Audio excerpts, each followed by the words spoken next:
the luxury hotel's rooftop restaurant sparkled under the evening sky.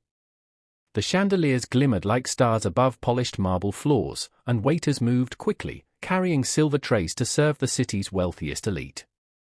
The air smelled of imported roses, expensive cologne, and exclusivity. At the center of it all sat Billionaire CEO Victor Lancaster, a man whose name was synonymous with power, money, and arrogance. He was surrounded by investors, politicians, and socialites, his voice always louder than the rest. But in that glittering room, a quiet presence carried herself with dignity, a young black waitress named Amina. She had been working double shifts for weeks, her hands blistered from endless trays, her smile strained but never broken. To the wealthy guests, she was invisible, just another face in uniform. But Victor noticed her, not because of respect, but because he found amusement in mocking those he thought beneath him. When Amina approached his table with a polite smile and a tray of imported wine, Victor leaned back in his chair and smirked. Loud enough for the entire table to hear, he said, "Look at this. They bring someone who probably doesn't even speak proper English. Do you even understand what I'm saying, girl?" His tone dripped with condescension, the kind of mockery designed to humiliate. Laughter erupted from his companions. For a moment, Amina froze. She felt the weight of every eye in the room on her.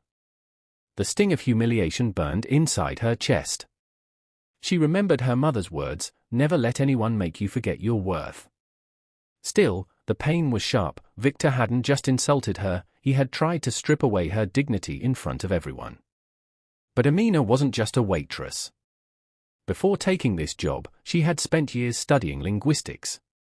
She could speak 5 languages fluently, including Arabic, the language her late father had taught her as a child.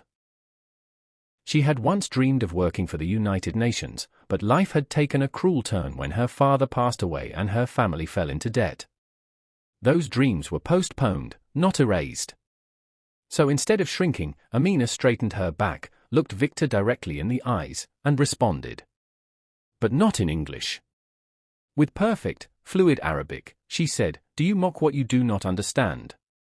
True strength isn't measured by money or power, but by how you treat those who serve you. Your wealth may buy you silence from others, but it cannot buy respect."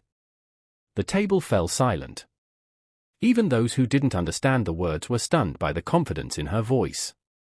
One of the Arab investors seated nearby gasped, recognizing her flawless pronunciation. He leaned forward, intrigued. "She speaks better Arabic than many of my colleagues," he whispered. Victor's smirk faltered. For the first time that evening, he was speechless.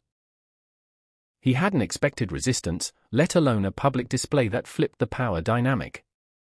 The Arab investor, Mr. Al-Rashid, immediately stood and applauded. "Remarkable. Young lady, your words are wise. And your Arabic, it is perfect."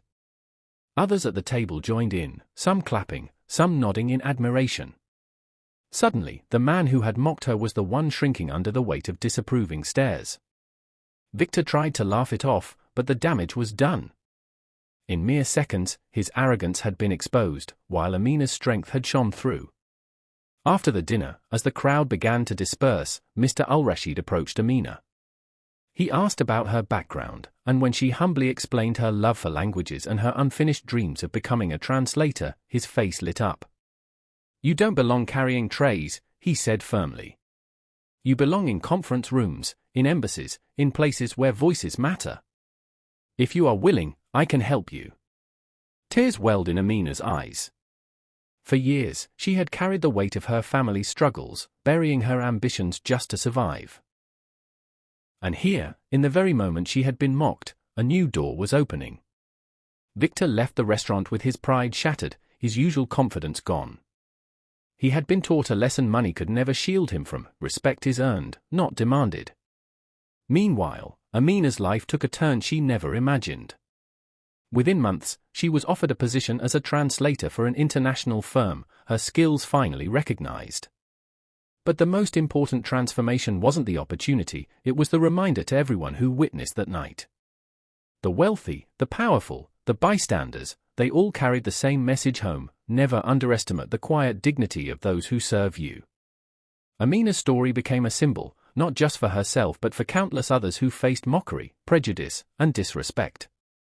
She had shown that sometimes, the most powerful response isn't anger or silence, but the courage to stand tall and speak the truth, fluently, gracefully, and without fear.